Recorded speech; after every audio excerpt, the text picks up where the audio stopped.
For immediate release, April 20th, 2020.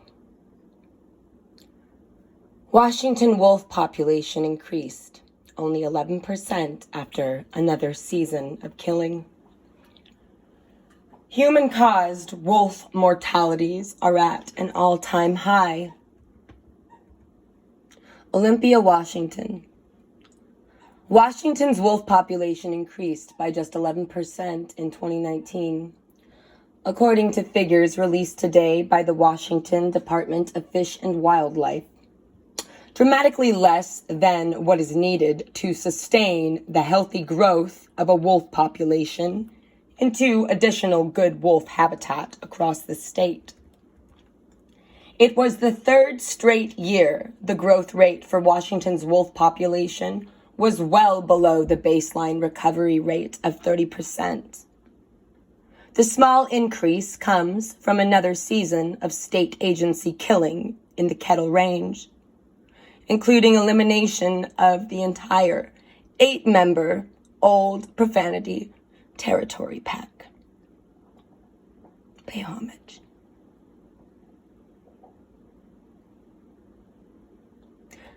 The 2019 minimum population was reported at 108, an 11% rise from 2018's reported minimum population of 97 wolves. The number of Washington's packs fell from 22 to 21, and breeding pairs likewise decreased from 11 to 10 at the end of 2019.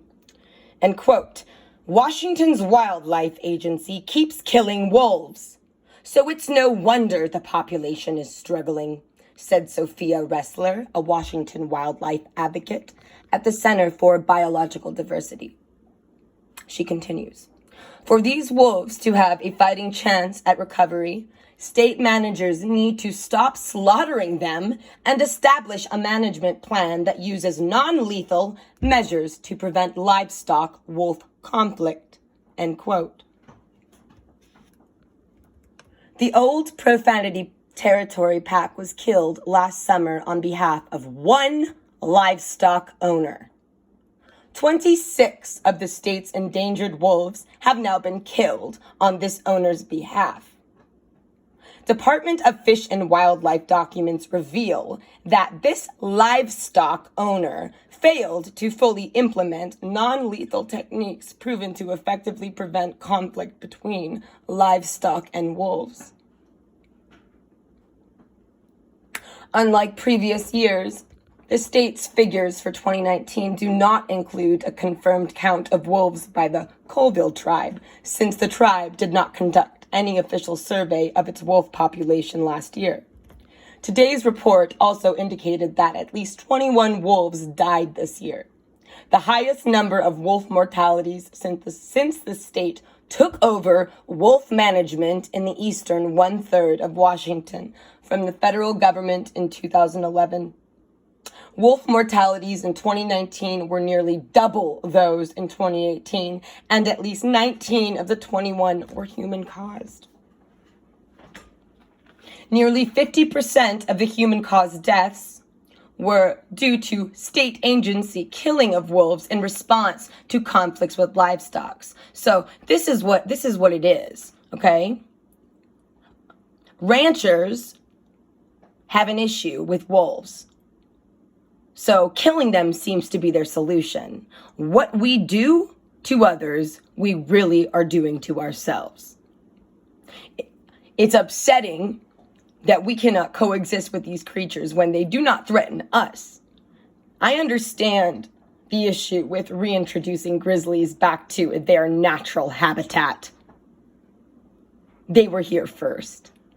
Bears are a little more dangerous than wolves are, but there's only 2 documented in the history of the United States, only 2 wolves that weren't unhealthy have attacked humans. Yeah. So this is threatening someone's bank account, the money, the stock, the livestock, when they can't take measures, I don't know, like spending that money to get proper fencing, to learn how to coexist with these creatures that create the foundation for a healthy ecosystem. And it's America's true test. Can we live with them? Because if we can't, we do not deserve the land. We are destroying ourselves. I continue.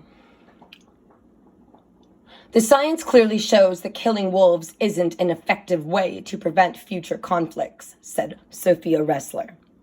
She's also an advocate for wolves. It's disheartening to see how all of this unnecessary killing affects Washington's wolf population. Let's look at the bigger picture. How does it affect us globally? How does it affect climate change? How does it affect the rest of the states? How does it affect every single creature? Because it does. The department needs enforceable rules that require the proper non-lethal techniques, and we'll continue to advocate for that. First, they laugh at you. Oh, it's first they ignore you, then they laugh at you. Then they fight with you, and then we win. I have to hope. Here's a background. Washington wolves were driven to extinction in the early 1900s by a government-sponsored eradication program on behalf of the livestock industry. With protection from the Endangered Species Act, however, the animals began to return from the neighboring Idaho and British Columbia in the early 2000s. Wolves are currently federally protected in the western two-thirds of Washington and protected everywhere in the state under the law. Over the past 8 years, the state has killed 31 endangered wolves. Pardon my tone. It hurts. Most killings occur on public lands. Spurred by the department's lengthy history of slaughtering wolves, as well as years of advocacy by the center and other conservation groups, Governor Jay Inslee urged the department in October to dramatically rein in its wolf killing. So far, the department has not made any clear policy that changes based on this derivative. Well, nature has a policy. And if we don't come up with something fast, the consequences will be irreparable. Not only for the lobo, but for humans. Two-legged species.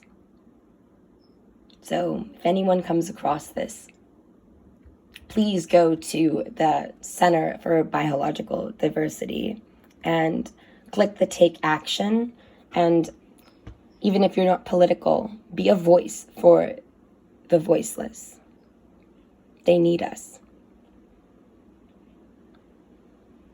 I'll tell you, we can together show the world what we do when we mobilize.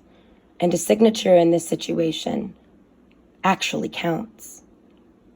Join me as an activist and an advocate for nature and for the lobo in the protection of the endangered species and these wild places. As always, much love to all you beautiful, pure-hearted people out there.